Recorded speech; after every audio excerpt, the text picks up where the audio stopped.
ആളിക്കത്തിയ തരൂർ വിഷയം ഒന്ന് കെട്ടടങ്ങിയിട്ടേ ഉള്ളൂ. എന്നിട്ടും തരൂർ എന്ന വിശ്വപൗരനെ വെറുതെ വിടുന്നില്ല എന്ന് വേണം പറയാൻ.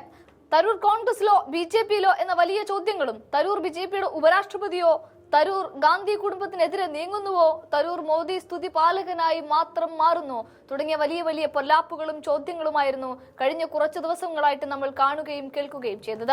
എന്നാൽ കഴിഞ്ഞ ദിവസം രാഹുൽ ഗാന്ധി തെരഞ്ഞെടുപ്പ് കമ്മീഷനെതിരെ തിരിഞ്ഞപ്പോൾ ഒന്നും നോക്കിയില്ല. മോദി സ്തുതി പാലകനായ തരൂർ നേരെ കോൺഗ്രസിനോടൊപ്പം രാഹുലിന്റെ തോളോട് തോൾ ചേർന്നുകൊണ്ട് നിലയുറപ്പിക്കുന്ന കാഴ്ചയാണ് നമ്മൾ കണ്ടത്. അതും മുഖ്യ തെരഞ്ഞെടുപ്പ് കമ്മീഷനെതിരെ പ്ലക്കാർഡുകൾ വരെ ഉയർത്തിക്കൊണ്ട് പാർലമെന്റിന്റെ അതേ വളപ്പിൽ തന്നെയായിരുന്നു തരൂരിന്റെ താണ്ഡവമാടൽ. എന്നാൽ ഇപ്പോഴത്തെ സാഹചര്യം ഇതൊന്നുമല്ല.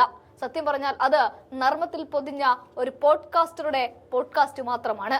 അതിന് അതേ ഭാഷയത്തിൽ അതേ നാണയത്തിൽ തന്നെ മറുപടി പറയുന്ന തരൂർ എന്ന വിശ്വപൗരനെയും നമുക്ക് കാണാം.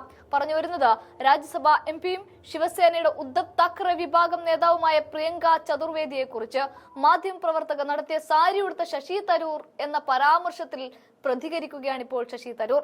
സഹ MPയുമായുള്ള ഈ താരതമ്യത്തിൽ താൻ അഭിമാനം കൊള്ളുന്നു എന്നാണ് തരൂറിന്റെ പ്രതികരണം.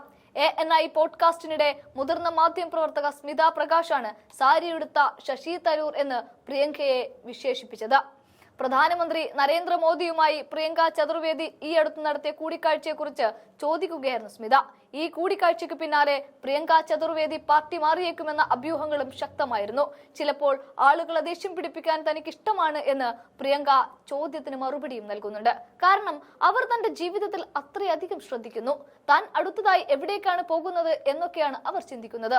ഇതിനിടെ അടിസ്ഥാനപരമായി നിങ്ങൾ സാരി ഉടുത്ത ശശി തരൂർ ആണെന്നാണ് സ്മിത പ്രകാശ് തമാശയായി പറഞ്ഞത്. സത്യം പറഞ്ഞാൽ അതൊരു കൊട്ടായിരുന്നു. അതായത് ഇന്ത്യ മുന്നണിയിലുള്ളവരും കോൺഗ്രസിലുള്ളവരും ഒക്കെ പല രൂപത്തിൽ മോദി സ്തുതിപാലകനും BJP തരംഗത്തിൽ പെട്ടുപോകുന്നവരുമായി മാറുന്നു എന്നതിനുള്ള ഒരു ചോദ്യമായിരുന്നു അത്. ഇത് ശശി തരൂരിനോടുള്ള പ്രശംസയാണോ അതോ തനിക്കുള്ള പ്രശംസയാണോ എന്നറിയില്ല എന്നാണ് പ്രിയങ്ക ചെറുചിരിയോടെ മറുപടി നൽകുകയും ചെയ്തത്.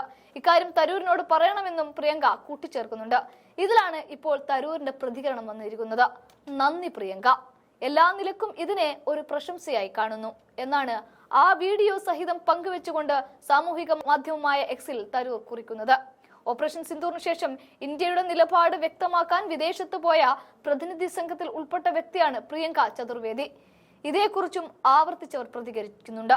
രാജ്യത്തായിരിക്കുമ്പോൾ പ്രതിപക്ഷത്തെ ശക്തമായി പിന്തുണയ്ക്കുമെന്ന് അവർ പറഞ്ഞു. എന്നാൽ പുറത്തായിരിക്കുമ്പോൾ ഞാൻ എന്റെ രാജ്യത്തിന്റെ അംബാസഡറാണ്. പ്രധാനമന്ത്രിയുമായി 20 മിനിറ്റ് മികച്ച ഒരു സംഭാഷണം നടത്തി. ആദ്യമായാണ് വിദേശത്തേക്കുള്ള ഒരു പാർലമെന്ററി പ്രതിനിധി സംഘത്തിൽ അംഗമാകുന്നത് എന്ന് മോദിയോട് പറഞ്ഞെന്നും പ്രിയങ്ക പോഡ്കാസ്റ്റിൽ വ്യക്തമാക്കുന്നുണ്ട്.